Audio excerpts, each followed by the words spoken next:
Today on Sports Central, we'll be going over our next final prediction of this offseason, and it will be over the Nebraska Cornhuskers. And this is a team that was 5-7 in the 2019 season. They barely missed a bowl game, but whether or not this team will make one in 2020 and why I think Nebraska could be a dark horse contender in the Big Ten in the 2020 season is what we're going over here today.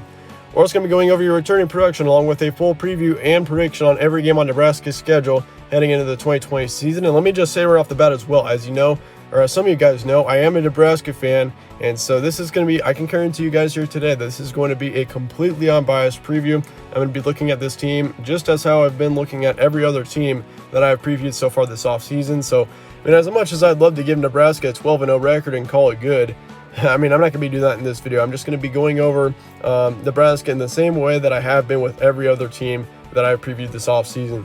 But anyway, with that being said, let's look at your season trends from 2019 for Nebraska. Of course, they were 4-4 between September and October. Then they were 1-3 between November and the postseason. So this team did kind of decline a bit over this season and how it went on last season. But then again, the second half of their schedule was much tougher than the first half. They did have a couple of good wins at the start of the season, but after that, it kind of went downhill for Nebraska. They did have a couple of good wins. They beat Northern Illinois, of course, 44-8 on September 14th, and they also beat Illinois on the road 42-38 on the 21st. So, and let me remind you, Illinois last season was a bowl team, so they were not all that bad at all. They did make it to 6 wins, and so Illinois really was not all that bad of a team. That was a good win for Nebraska on the 21st, and they also beat up Maryland on the road 54-7. So, still in the end, they did have a blowout win over Maryland, and they also beat Illinois. So overall, a couple of good road wins for Nebraska last season. And let me remind you, Nebraska, this is a much improved team, I would say, in comparison to 2017 or 2018. Let me remind you, they were 4-8 between both of those seasons. Looking at how they were 5-7 last season, it doesn't look like much of an improvement. But I can guarantee you, Nebraska is definitely a team that is getting better over the years. I think this season was much better than how they were the past couple of seasons.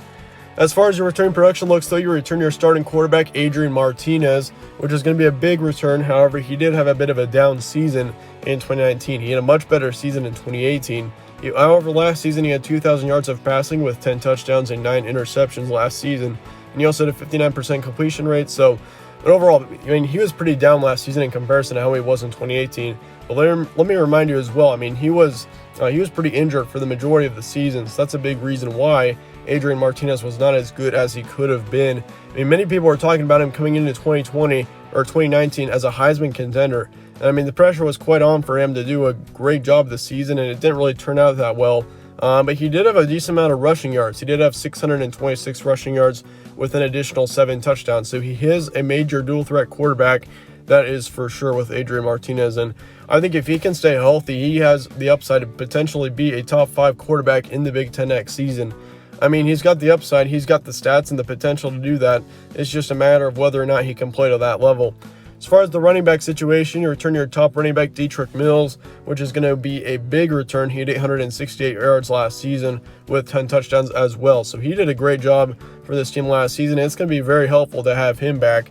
And you can almost consider Adrian Martinez to be like your second running back. He had 600 yards last season, and that is a lot for a quarterback. That's a lot of rushing yards for sure. So, if he's able to improve his rushing game as well, he can easily act kind of like Lynn Bowden from Kentucky, if you remember him from last season as well. And, of course, they also, the wide receiver, J.D. Spillman, a couple weeks ago, he decided that he's now transferring away from the program, and it is still unsure as to whether or not or whether he's going to a different school or not. Of course, he's not going to be coming to Nebraska next season.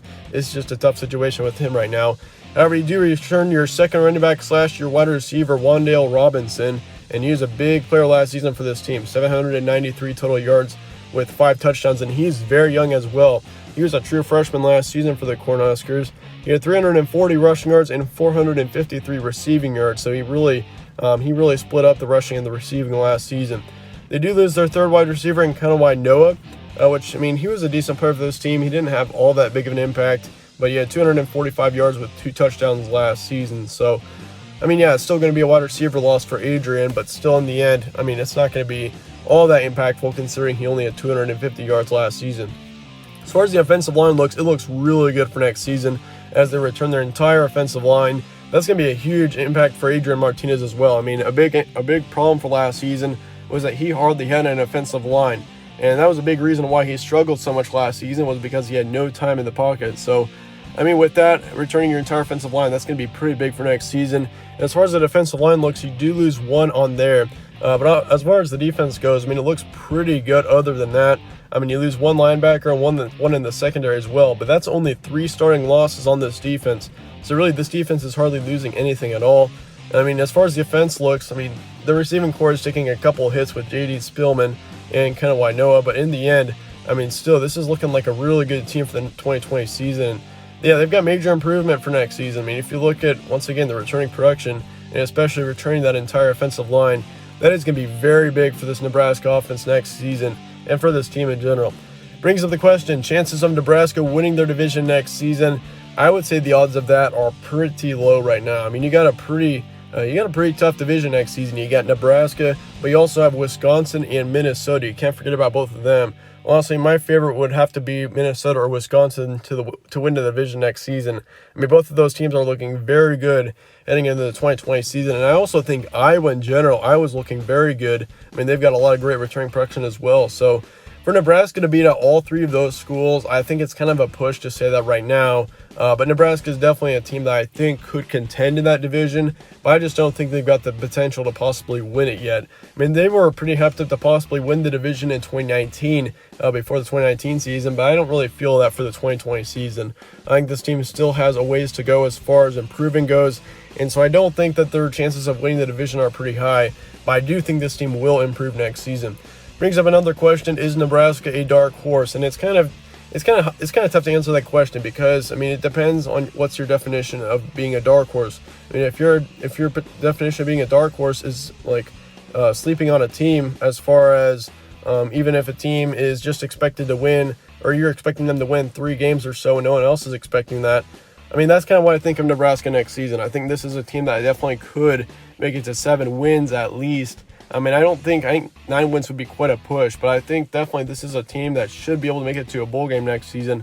But really, is Nebraska a dark horse? I'd say in the division, probably not, because you already have several really good teams in that division. So, but anyway, with that, let's look at your schedule for the next season. Of course, you start off the season with Purdue on September 5th, and then you got Central Michigan on the 12th.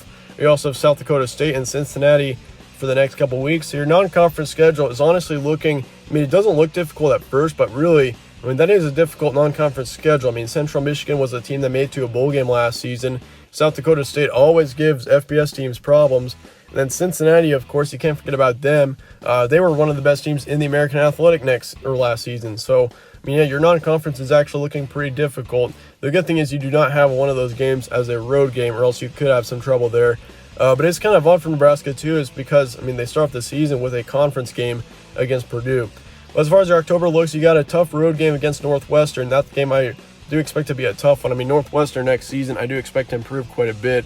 But you got Illinois then at home on the 10th, followed by a trip to Rutgers and Ohio State in back-to-back weeks.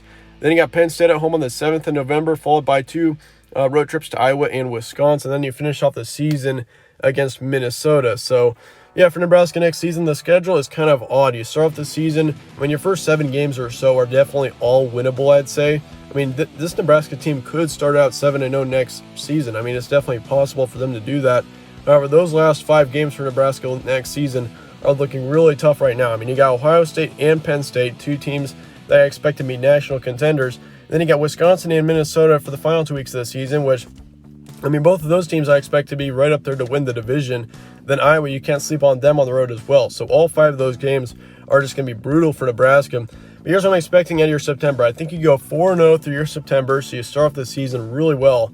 You get 3 easy wins against Purdue, Central Michigan, and South Dakota State. But watch out for that Cincinnati game. I mean, Cincinnati next season, I think they will decline a bit from how they were in 2019. I don't think they'll be just as good as they were in the 2019 season because they're losing quite a bit of talent. But still, I think Cincinnati does give Nebraska a fight at home. I think that game is going to be a close one between Nebraska and Cincinnati on the 26th. But in the end, Nebraska gets the win. And the main reason why I'm giving Nebraska the win in that game against Cincinnati is because of the home field advantage there. As far as your October looks, though, that's going to be a much tougher month. But I do expect you to take your first loss in the 5th week against Northwestern. I think Nebraska's going to be a good team, but Northwestern on the road, I mean, Northwestern always gives a fight to Nebraska when they're at home. So I think Northwestern in general is already at an advantage because of that. And I think in general, I mean, Northwestern was a huge disappointment in the 2019 season. I mean, then again, I mean, that team made it to the Big Ten Championship in 2018. But yeah, last season, I think they were 3-9. They were one of the worst Power 5 conference teams, which really surprised me. I mean, that team still had plenty of talent to put up a big season in 2019, which they didn't. But I expect that to come in 2020. I think Northwestern definitely is a team that should make it to a bowl game in the 2020 season. I think Northwestern does still win off of Nebraska there. I do think you get 2 easy wins against Illinois and Rutgers between the 10th and the 24th. And I think that Rutgers game, that one could be a bit sneaky, I think, for Nebraska. I mean, that could have been a close win, but I'm just going to give Nebraska an easy win against Rutgers as well. However, that Ohio State game, I mean, Ohio State, I mean, if you've looked at the results from those two teams playing for the past few years, I mean, I don't even think they've had hardly a close matchup. I think Nebraska played Ohio State close in 2018 maybe.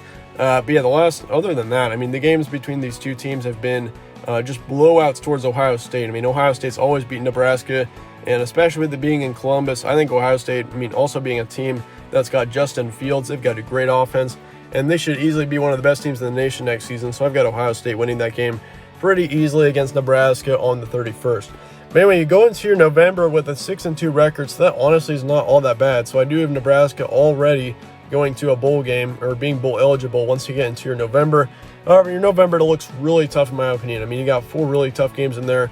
However, I think you get a major upset against Penn State. That's going to be your signature win of the season, I would say, against that Penn State team. And I mean, if you look at Penn State, they're also going to be a national contender next season. And I think Nebraska, I mean, this is a team that has, I mean, they've snuck up on some big opponents, I mean, in Memorial Stadium.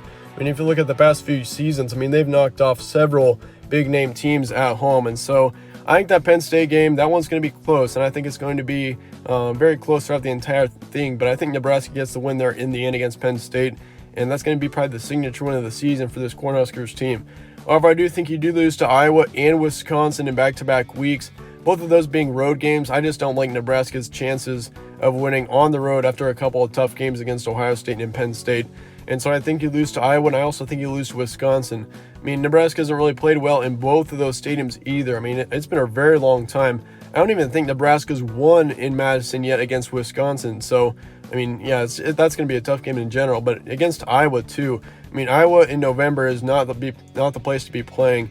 I mean, Iowa's always able to be upsetting big-name teams. I mean, I'm not saying Nebraska is going to be a big-name team next season, but Iowa at home is always a tough place to play. So I think Iowa gets the win there. But that Minnesota game, I mean, I went back and forth on that one several times, but Nebraska always plays very well against Minnesota at home. And so I think Nebraska gets the win there against Minnesota. I mean, if you look back at 2018, Nebraska blew out Minnesota at home, and I think that also happened back a couple of seasons as well. So yeah, I think you finish off the season with an 8-4 record, so really not all that bad of a season for Nebraska. It'll be a big improvement from the 2019 to the 2020 season for this team. And in the end, though, let me know your thoughts and comments below on Nebraska. If you think, if you disagree with anything here, I'd like to hear your thoughts. But then again, thanks again for watching. Be sure to stay tuned for more from All Sports Central. And if you enjoyed this preview, be sure to slap a like on it and subscribe as well. Re-ups of the channel, I'd really appreciate that. But as always, thanks again for watching. Stay tuned for more from All Sports Central, and I'll see you all later.